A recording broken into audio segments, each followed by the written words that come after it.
Episode 45. The last time you were on, I think it Mm, was in the 20s. And I mhm, looked back and it was 4 months ago. And I know I'm really excited to hear what you have to say about cottage mhm. country. But yeah, welcome back. Thank you. Thank you for having me. This is Yeah. great. So catch me up. Tell me, Hmm. I first of all, I definitely want to give you a shout out. I love the new branding. I think it is Thank just you. so awesome how you constantly always are looking ways to innovate, and I really appreciate that about your brand and the way you run your business. So Thank you. yeah, Thank no, you. for sure. So how did it end? I mean, I know how 2023 ended in Toronto, but did did it end as quietly for you as it did for us?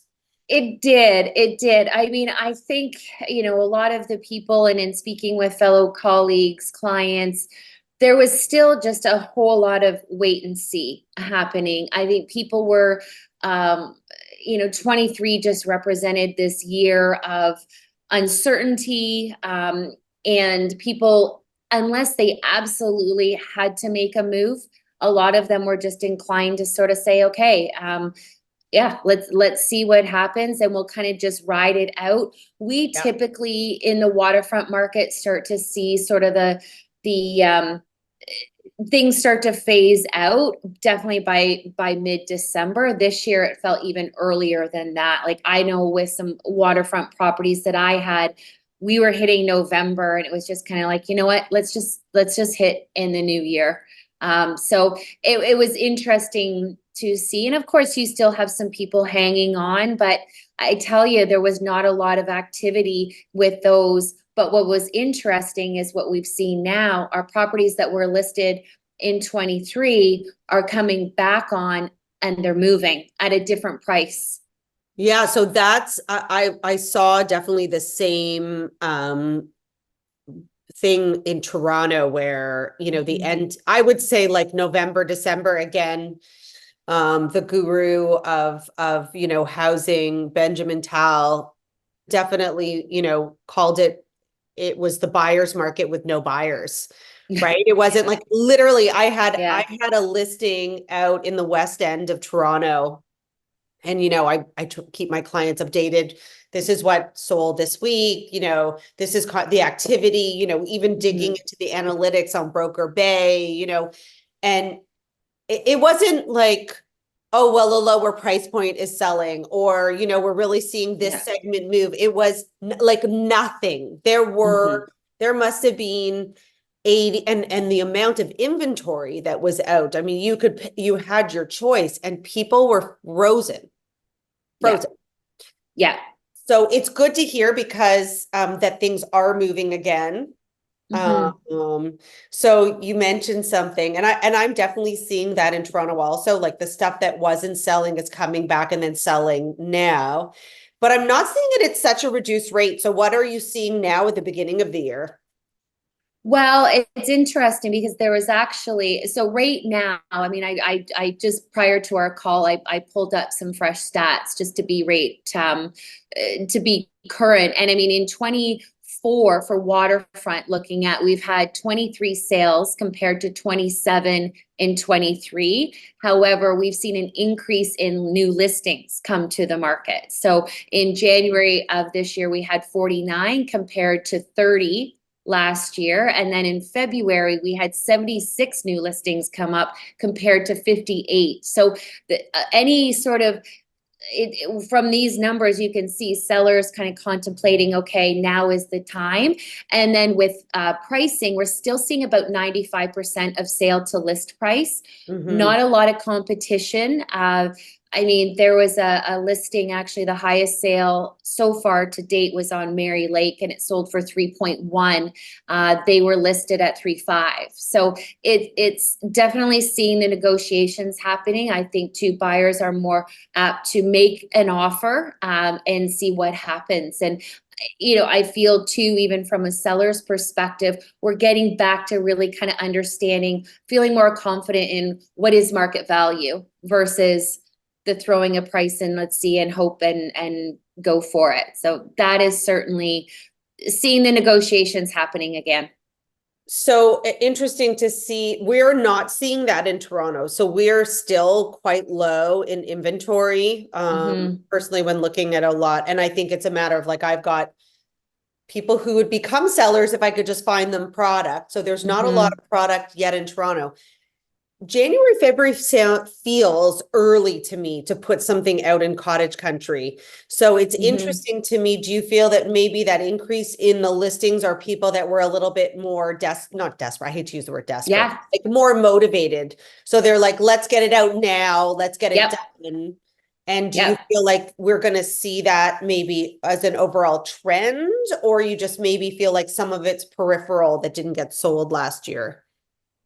I believe that the peripheral, seeing what has sold. I mean, some of these listings came on quite aggressively with some pretty dramatic price drops from where they were, and even for what they sold for. So I think exactly, you had a very motivated seller who was like, I want to get ahead. I know even in conversations with clients I have, that, I personally, and I'm sure some others would disagree, I felt it was premature to hit right now, because a lot of the conversations I'm having with people that are going to buy are like, let's wait till there's some more on the market. If I'm going to drive 2 hours north, Exactly. then I want to at least look at a few properties that catch my eye. I'm not going to drive all that way for one, unless it's an absolute cream puff and somebody's like, that's the cottage of my dreams. But so I think, and now we're actually typically, historically, we've started to see mid-March the anticipation of the Cottage Life show as when we start to see waterfront listings enter the market. And then really, do you see a certain price point going a little bit in the lead over others? Do you feel like we're going to see luxury come back? Do you feel like first time, that 800, 900,000 leading, like where do you see the trends potentially happening?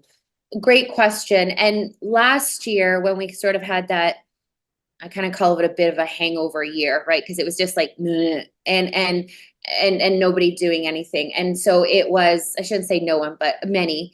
And so we saw the high price point move. And with interest rates and so forth, as we know, if you need financing, you're sensitive to that. Right. Even what was happening in the stock market and so forth. Now with an increase in consumer confidence, we're optimistic that's going to change. So with that said, with the price point that usually draws financing or people needing it is in that under $1 million or even that 1 to 2 range, which was crickets last year. We really saw a slowdown in that 1 to 2 and even under 1, it was just like, wow. And this is like a good $799, which it was like sort of a sweet spot. You could get a nice entry level cottage, and they weren't moving. And it was so, but the likelihood is those buyers need financing. And we just, so I think this year and even from what's been moving, which most of that activity, and looking at Muskoka in general, most of that activity has been in Huntsville and Lake Base area. So not a lot happening in South Muskoka yet, whether or not they're sort of holding on until there was a few in Bracebridge that sold.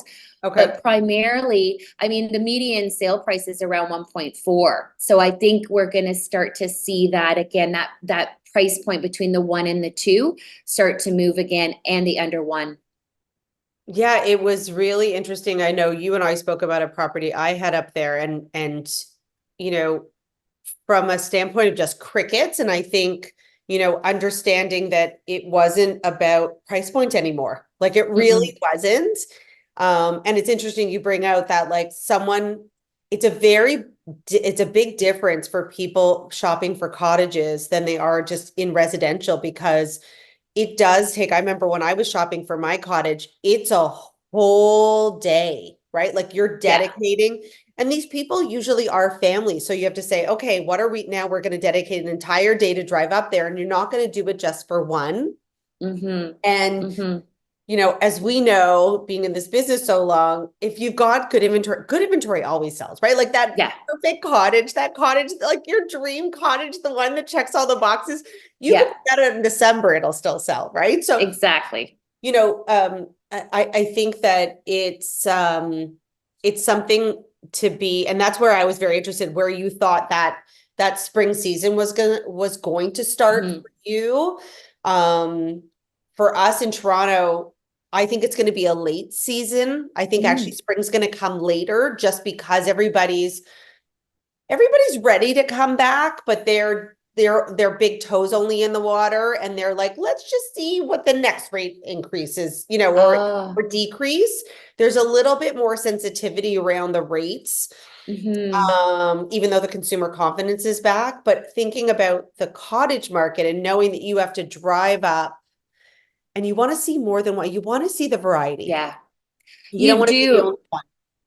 No, and I think that's where my conversations have been is yeah, sort of saying, we could. I mean, ultimately it's their decision. However, it's we could be, and it too, you could somebody could spin it any which way. Oh, we want to be on there when there's less competition. And but I think again, you think of the logistics and the drive. But the other thing is with the cottage market, I mean, I feel like we're back into when I say a pre-COVID, like a 2019 cottage market, in that a cottage is just it's a discretionary choice, right? You don't nobody needs a cottage. They want a cottage, and then they're more apt to take their time. Right. And that's what it really felt last year, even in the residential market up here, is there was really no urgency amongst people purchasing. It was really waiting for, I mean, we're never going to get perfect, but close to, right? Yes. That, You heard it here first. You will never yeah. get perfect.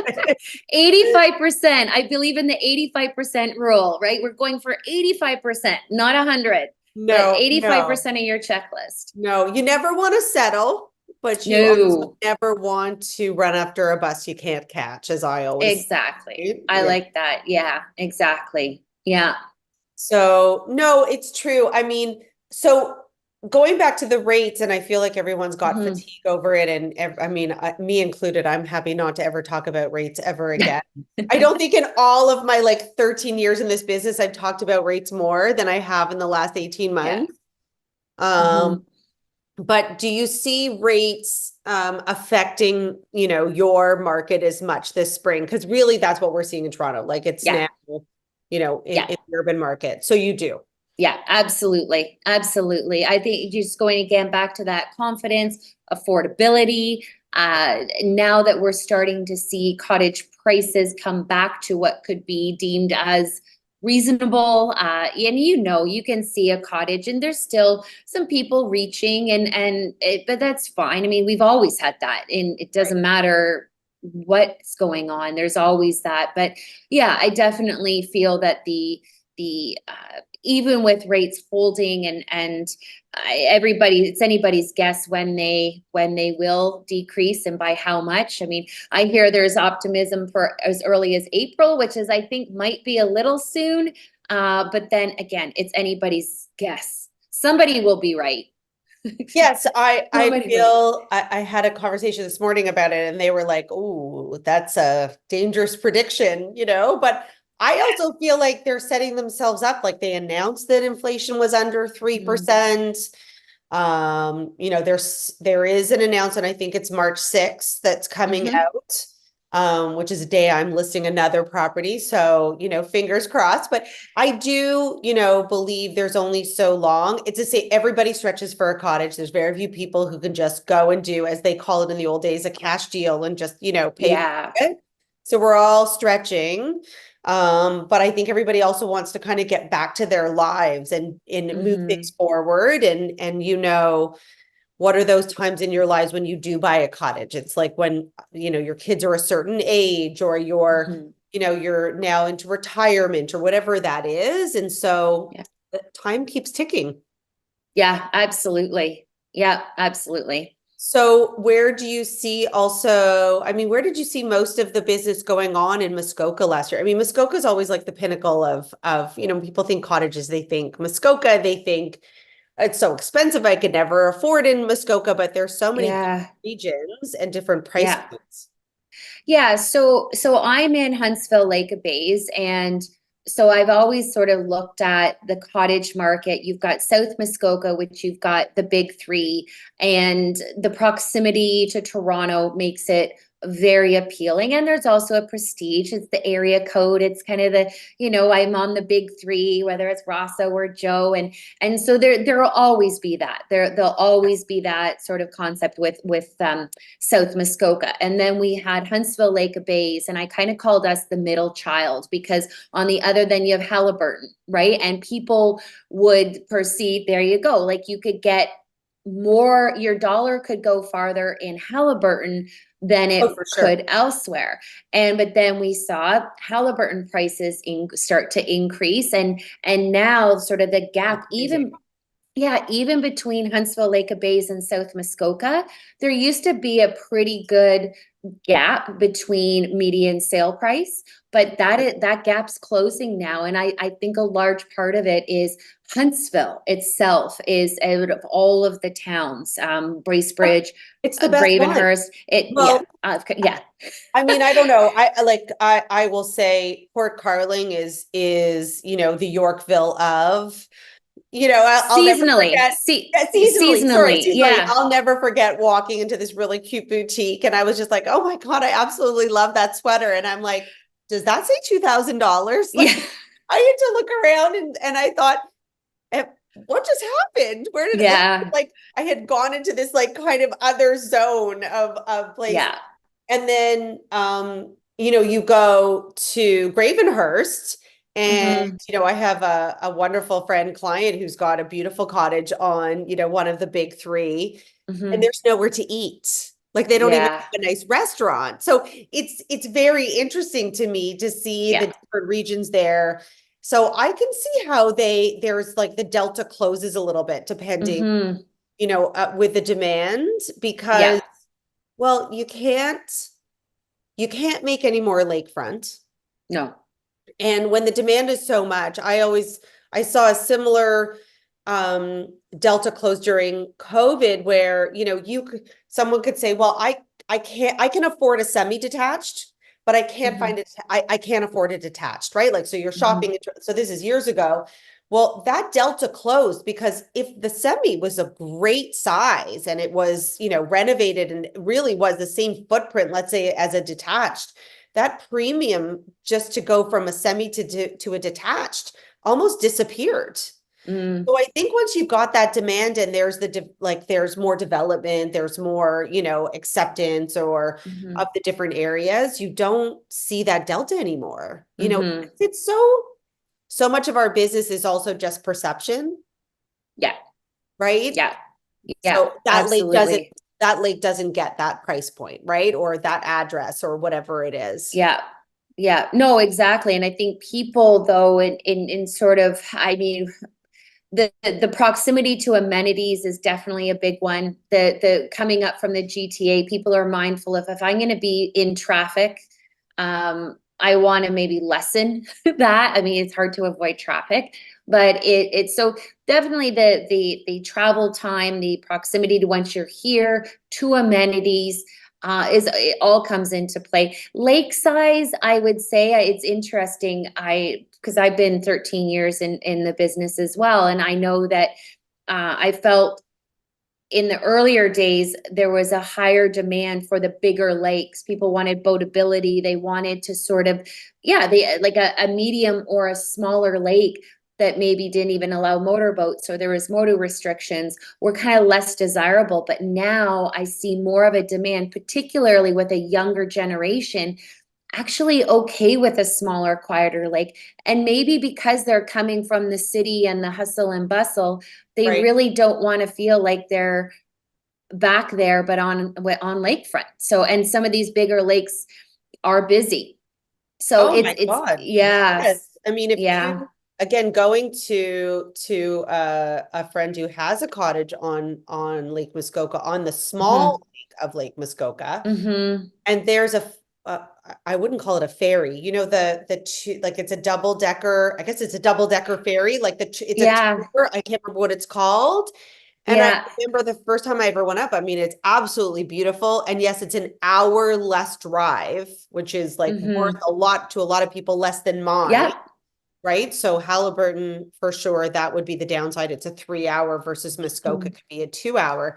But I was like, I get maybe on a busy Saturday in the summer, I get 12 water vehicles, like, and Yeah. like whether it's a ski-doo and the younger generation zipping over to see a buddy on the other side of the lake to someone on their booze cruiser, just going for an afternoon cruise. And Yeah. they were like 12 every 10 minutes. Mm-hmm. So Mm-hmm. it's a very different, these are things that people don't necessarily think about also when buying a cottage is, there is, there's prestige and they're gorgeous lakes and they've got Mm-hmm. gorgeous marinas but they're very choppy. And if you have a small family, like Yeah. I would not water ski on those lakes with like Yeah. I would not take a small child out or a teenager out on skis. Like, Yeah. um, Yeah. there's a lot of rentals on the larger lakes Mm-hmm. also. You don't see that as Mm-hmm. much. You get people who are don't know from the lake. They're renting boats and they don't know from, the Yeah. lake at all. And I hate to say it and be this person, but this is why we see like these accidents that happen during Yeah. the summer. It's really horrible. Yeah. So the Yeah. bigger the lake. So that's a really important. I'm glad you brought that up. I think that there is Mm-hmm. that move towards like, am I going to just get more value in a smaller Yeah. lake? I don't Yes. non-motorized, but yeah, interesting. Yeah. Interesting. Yeah. Mm-hmm. Are you getting that request? Like, are clients asking for that? Yeah.